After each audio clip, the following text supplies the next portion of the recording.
अस्सलाम वालेकुम। आज 27 रमज़ान मुबारक है और जुम्मतुल विदा भी है, और आज इस मुबारक दिन के मौके पर हम एक ऐसी शख्सियत के घर मौजूद हैं जिनके साथ लिबरल और सेकुलर जैसे अलकाब मुंसलिक किए जाते हैं, और वो कोई नहीं हमारे बहुत ही अजीज़ जनाब जावेद सिद्दीक साहब हैं।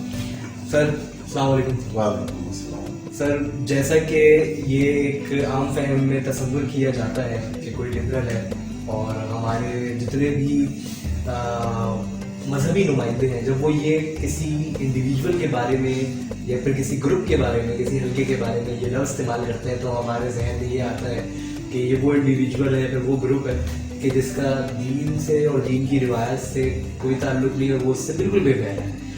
सर, आज आपका रोज़ा तो शायद नहीं होगा, जहाँ की अमा पाऊँ तो मैं ये पूछूँ आपसे। नहीं, आज मेरा रोज़ा है, बिल्कुल है। सर, शायद आज आपकी छुट्टी थी और आज थोड़ा मुबारक दिन है, इसलिए आपने रोज़ा रखा है? नहीं, मैं सारे रोज़े रखता हूँ। सर, आप सारे रोज़े रखता हूँ और बड़े अरसे से रखता हूँ। 12 साल या 13 साल की उम्र थी उस वक्त से रखता हूँ। और आप कंटिन्यूस रखते आ रहे हैं? जी बिल्कुल। सर, ये तो कुछ मैच नहीं कर रहा जिस तरह की बात हमें बताई जा रही होती है। अच्छा सर, मुझे बताएं कि आपकी मैं मेडिकल कंडीशन जानता हूँ कि आपकी मेडिकल हिस्ट्री है कि आप एक डायबिटिक पेशेंट हैं, आपको हाई ब्लड प्रेशर का इशू है, आपको अभी तकरीबन 1 से 1.5 साल पहले बहुत ही सीवियर और बहुत ही मेजर हार्ट अटैक आया था जिसमें हम सब बड़े परेशान हो गए थे। उसमें आपको एक स्टंट भी डाला था। जी। और सर, एक शायद जो लोगों को ना बताओ, आपको वेरिकोज वेन भी है, वो एक ऐसी, अल्लाह अपने हिफ्ज़ ईमान में रखे, एक ऐसी शदीद बीमारी है जिसमें इंसान के पैर में ख़ास तौर से बहुत ज़ख्म होने लगते हैं। और मैंने आपकी सिर्फ टांगों के ज़ख्म देखे हैं कि आपको रोज़ उनकी ड्रेसिंग करनी पड़ती है, रोज़ उसको साफ़ करना पड़ता है, और जिससे इंसान काफ़ी वैसे चिड़चिड़ा हो जाता है। लेकिन आपने शायद अक्सर लोगों को इस बात का इल्म भी नहीं होगा। तो सर, इन सब की चीज़ों का ये वैसी अगर किसी एक ज़ात में, एक इंसान में जमा हो जाए तो वो वैसी ही आम तौर पे रोज़मर्रा के मामलात में इतना मुश्किल हो जाता है उसके लिए। सर, आप रोज़ा रख रहे हैं, फिर आपको एक लिबरल और सेकुलर भी माना जाता है, तो ये सारी बातें हमारे लिए शायद एक बड़ी खुशी का बायस होंगी, यकीनन हम सब के लिए, आप हमारे देखने वालों के लिए भी, लेकिन ये मैच नहीं कर रही क्योंकि हम आम तौर से जो एक चीज़ को ले रहे होते हैं।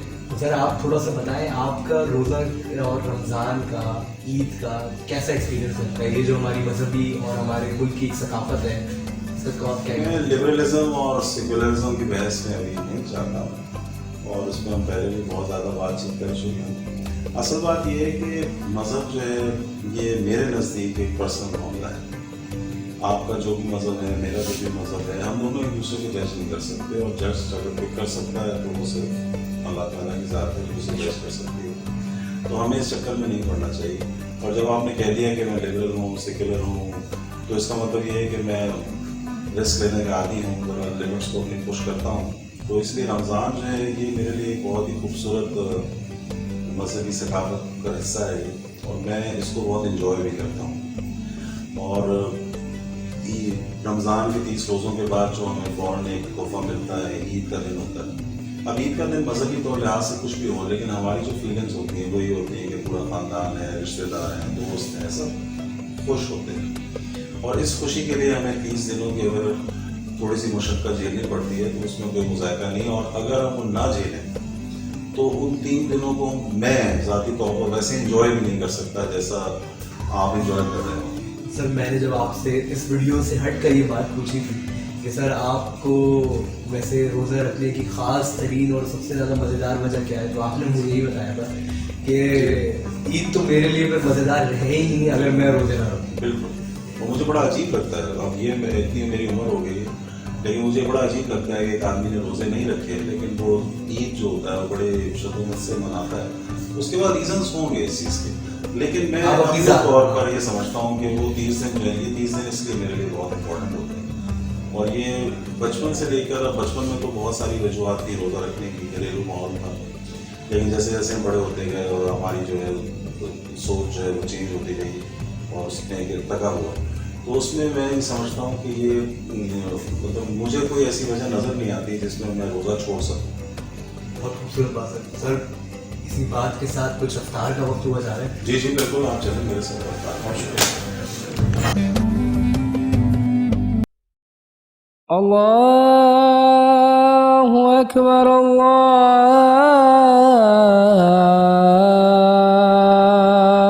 اکبر. اور افطاری ہو گئی تو کیا اب ہمیں یہ بتانا پڑے گا ہمارے ویورز کو کہ ہم نے مغرب کی نماز پڑھی ہے کہ نہیں پڑھی؟ نہیں بالکل بتانے کی ضرورت اگر بتا دیا تو کیا اس ویڈیو کا مقصد جو ہے فوت نہیں ہو جائے گا؟ ہاں بالکل. اور سر اس ویڈیو کا کیا مقصد ہے وہ پلیز آپ ذرا بتائیں. ایک تو لائٹر نوٹ پہ آپ انٹریکٹ کر پائیں اور اس کے ذریعے کیا ایک اچھا اور خوبصورت میسج جو کہ عدم برداشت اور ٹالرنس کے جو ایشوز ہیں اس کو اندر تھوڑی سی نمی تھوڑی سی ہلکی, کیونکہ میں سر اکثر آپ سے کو دیکھتا آ رہا ہوتا ہوں, حالانکہ میرا بھی آپ سے کئی باتوں پہ اختلاف ہوتا ہے, لیکن سر اختلاف کرنا ہی آپ نے سکھایا ہے کہ کس طرح کانفلکٹ ہوتا ہے اور کانفلکٹ ریزولوشن کے کیا کچھ طریقے ہو سکتے ہیں.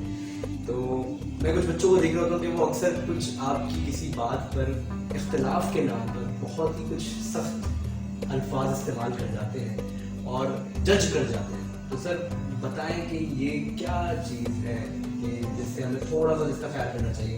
ہم اختلاف ضرور کریں لیکن جج کا کیسا ہے؟ اصل میں یہ تو ایک جگہ بہت بڑا موضوع ہے, لیکن سر عید کا وقت قریب ہے, بس آپ اس کو آرام سے سنیں. میں اس کو زیادہ سیریس سے وہ اس پہ نہیں لے کے جا رہا, لیکن یہ ایک بہت بڑا موضوع ہے. اختلاف کریں, بالکل اختلاف کریں, اور جو ایک کیا کہتے ہیں دوسروں کے خیال رکھنا, بڑوں کی عزت ہے, چھوٹوں سے شفقت ہے, اس پہ ہم پہلے بھی بات کر چکے ہیں. حفظ مراتب بات کر چکے ہیں. حفظ مراتب جو ہے اس کا خیال رکھنا بہت ضروری ہوتا ہے, اور جج کرنا جو ہے یہ صرف خدا کا کام ہے, اور یہ ہمیں کوئی اختیار نہیں کہ ہمیں ایک دوسرے کو جج کریں, کیونکہ بہت کچھ انسان کے اندر ہوتا ہے جو وہ دوسروں سے شیئر نہیں کر سکتا, اور جو دوسرے کے بارے میں دوسرے کو نہیں پتا ہوتا کہ آپ کسی کو بھی نہیں پتا ہوتا. جیسے کہ واقعی کے لوگوں کو بڑا الگ لگا ہوگا کہ آپ سارے روزے رکھتے ہیں, وہ بھی اتنی سخت لائف کے بعد. سر آپ کی جاب ایسی ہے کہ اس میں بولنے کا کام ہوتا ہے. وہ چیز ایسی ہے کہ میں نفسیاتی طور پر اس کے بہت زیادہ قریب ہوں, تو اس لیے میں نے اس کو اپنایا ہوا ہے.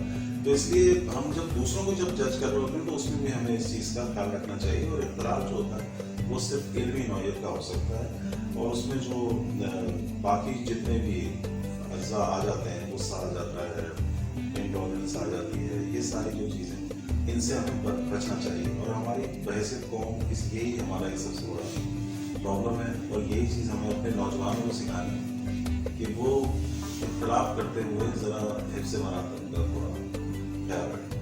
ٹھیک ہے سر. سر بس آپ کوئی عید آنے والی ہے اپنے جو ہمارے دیکھنے والے ہیں کو, جنہوں نے روزے رکھے ہیں نہیں رکھے, میرے لیے وہ دونوں اس میں کوئی اتنا وہ نہیں ہے, لیکن میں آپ کو ایک بہت اچھی اور بڑی خوبصورت عید جو ہے وہ وش کرتا ہوں, اور میں چاہتا ہوں کہ آپ اس میں اچھی طرح انجوائے کریں, اور ملک کے جو حالات ہیں ان کے بارے میں ذرا فکر مند بھی ہوں اور ان کے بارے میں سوچیں. لیکن یہ اصل جو مسئلہ ہے, ہم جب ایک دوسرے کو جج کرنے لگ جاتے ہیں تو یہ جو ججمنٹ ہوتی ہے نا, یہ بہت بڑا پرابلم ہے. لیکن یہ دونوں طرف سے ہو, اور ہم جج نہیں کر رہے تو آپ کو بھی جج نہیں کر رہے, بالکل نہیں, اور اس کو علمی بات کریں, نظریات پر بات کریں, تھیریز پر بات کریں, سیاست پر وے میں اپنی بات رکھیں, اور بات اختلاف ضرور رکھیں. اس کا ایک ایتھکس ہوتی ہے, اور اس سے کبھی نہ ہٹیں. اور آپ دیکھ رہے ہیں کہ ابھی ہماری سوسائٹی میں دیکھا تو برداشت اور اس موجودہ سیاسی نظام میں جو اتھل پتھل آپ کو نظر آ رہی ہے, اس میں زیادہ جو عنصر ہے وہ خراب زبان کا عنصر ہے,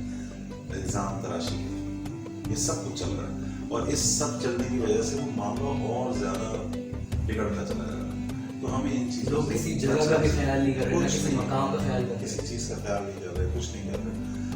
تو ان چیزوں کا خیال رکھنا چاہیے, اور میں آپ کو ان ساری چیزوں سے بچنے کے بعد آپ کو ایک بہترین اور بڑی خوبصورت اور مسکراتی ہوئی کا آپ کو میں وش کرتا ہوں کہ آپ اس ایک اچھی گزاریں. بہت شکریہ. بہت شکریہ سر. تو میں افطار ود لبرل کا یہ سیگمنٹ یہیں پر ختم کرتے ہیں. آپ سب کو بہت ہی اپنا خیال رکھیے گا. اللہ